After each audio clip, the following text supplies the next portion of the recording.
A lot of new babies, especially super fair babies, have barely noticeable or no eyelashes at all. They come in later. So if you don't want to do eyelashes, you don't have to. It won't look unfinished. But I'm going to do it because I think it's a good thing to know how to do. And if you're a beginner, I'm guessing you went out and got yourself a closed-eyed baby, because these babies are much easier to root eyelashes on. It's not too terribly difficult to do an open-eyed baby, and we will do that either in this series, or if I don't have time, I'll make another video about that.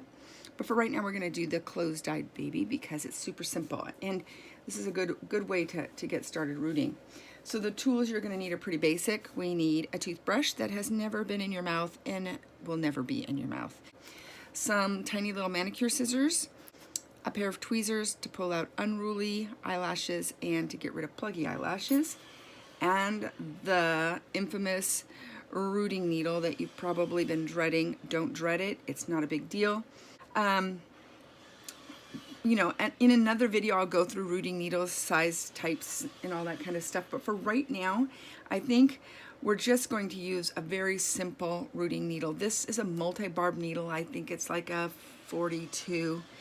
They're pretty inexpensive. You can get them almost anywhere where they sell rooting needles. I think this one came from Dolls by Sandy. And the reason why I'm going to use this one is because it's an easy needle to use. You don't need a needle holder. You don't need anything. You don't need to hold it a certain way or catch the hair a certain way. You're going to get hair no matter what you do with this needle. One of my favorite mohairs to use, and I use it sometimes for top rooting, not always, it just depends, but I use this mostly for eyelashes, and it's super cheap. It's Sophia's Heritage Collection. I got it from Dolls by Sandy, and I think this was like $6 for this bag. You get plenty of mohair. It's not the finest quality mohair in the whole world, but I top root with it sometimes, and I always do eyelashes, and it comes in a lot of really cool colors, and that's what I'm going to use today. I am not a big rooter, so I'm not like the expert on mohair. But I know I don't want to spend a ton of money just for bitty parts. So what I'm going to do is I'm going to grab just a bit of mohair. I don't need a lot. Let me put that up against the white so you can see how much I have. Whoop, right there. And I'm going to cut it in half because eyelashes are short, and this makes it easier to handle, and it saves you a little bit. Now, the one little trick that you need to remember, and that is super valuable, and this is assuming you're right-handed. I'm not sure how it works if you're left-handed because I'm not left-handed, but I'm guessing it would be the opposite. But when you're rooting the right eye, you're going to have the baby facing you. And when you're rooting the left eye, you're going to turn that baby upside down and root it facing away from you. This seems absolutely silly, and you're saying, what the heck is that about? Well, when you're rooting with your right hand, you're rooting like this, and the eyelashes are moving away. If I did this to the same way on the other eye, the eyelashes would be going this way, and that's not going to look great. If I turn it upside down, they're going to go in the right direction. And I don't want my little hank of hair here to be too thick. I want to be able to see through it because I want to be able to see that crease where I'm going to put the eyelashes. For a closed-eyed baby, the eyelashes are going to go right here in this deepest crease. If you're confused, look in the mirror and see where your eyelashes are. So it's pretty simple, right here in this deepest crease. In the beginning, you're just going to go down. As you get better, you'll figure out how to finesse it in a different direction. But for right now, down is fine, and that's what we're going to do. And you put the mohair on there. And we're going to take our needle. Remember, this is a multi-barb needle. It's going to grab hair no matter what. And it's sharp. Don't stick yourself with it. It hurts like hell. And just poke into that vinyl. And just be a little tiny ant cruising along the surface of that crease, and every once in a while you're going to drop a hair in there. Go slowly along. We're not micro rooting eyelashes. There might be 2 or 3 hairs in each push, And that's okay. If it looks too pluggy, meaning that it just looks too thick in that spot, we can remove some. It's no big deal.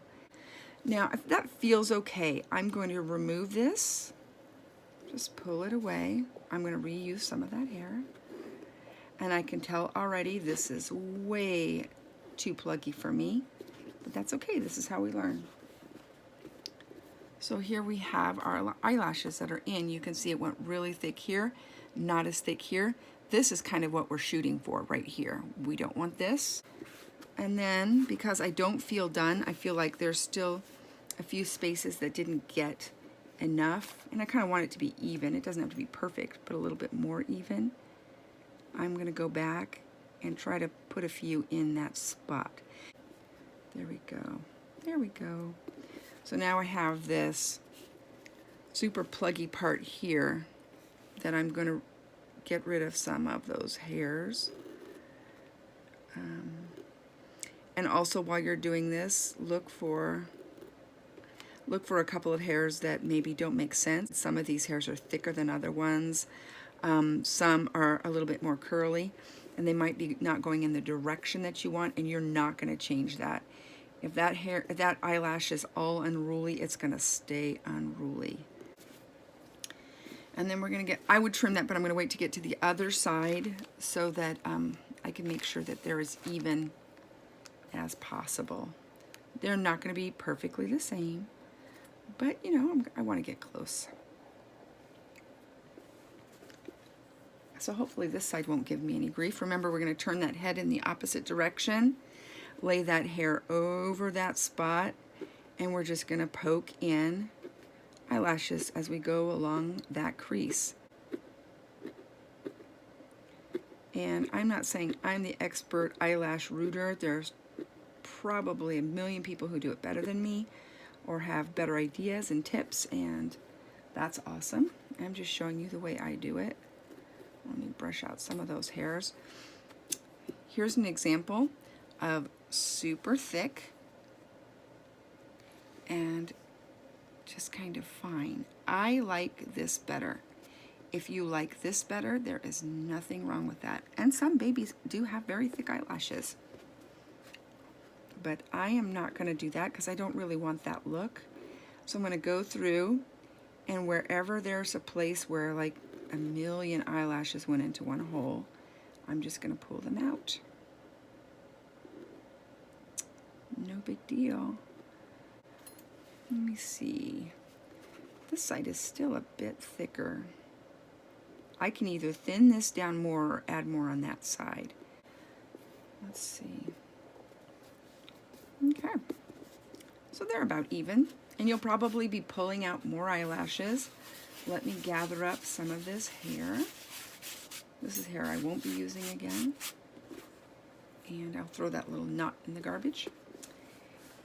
And what I like to do is use this fold right here. It's the deepest, thickest one as my guide for making my first cut.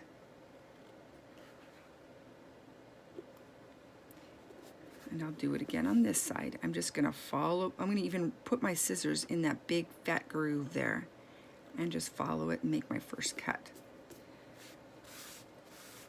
And wouldn't that be silly if we left her like that? That would be terrible. So when you know, when you draw eyelashes or you look at pictures of people who have a well made up face, I think we like the idea of having these big romantic eyelashes at the corner.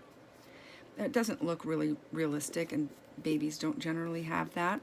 So what you want to remember is you have very, very short eyelashes going in towards the corner, and they get at their longest right about here where your eye would be. And then towards the edge, they start getting short again. Not as short as the inside, but they don't need to be hanging out there super long. Now this is not how long I'm going to keep these eyelashes, but I don't want to cut them too short all at once because they're not going to grow back. I'd rather just keep cutting and trimming till I get to where I want to be, rather than to have to go back and reroot these all over again. And once you start getting them shorter, you start seeing where the problem eyelashes are, just take them out. And you can tell which ones they are. They just don't go the same direction as everybody else, you know. They're the little anarchy eyelashes. They don't want to follow rules and they want to do their own thing. And there's nothing wrong with that, if that's how you feel, but it doesn't work for eyelashes. Now I'm going to brush them down again, and every time you brush them, you'll say, where the heck do those long hairs keep coming from? When you're doing photography and you're grooming the baby, and take your pictures, and there's this 3-foot long eyelash hanging out, and you're going, how did that happen?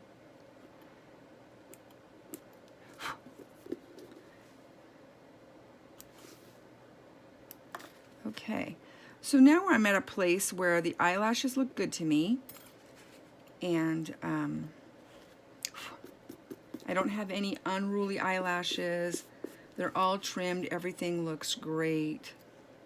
And now I'm going to go in and fringe them because I don't want them to look like they're fake eyelashes. And I don't want them to all be the exact same length and size. So I'm just going to go in and randomly cut out a few eyelashes, not cut them out, but trim them and make them just a little bit smaller.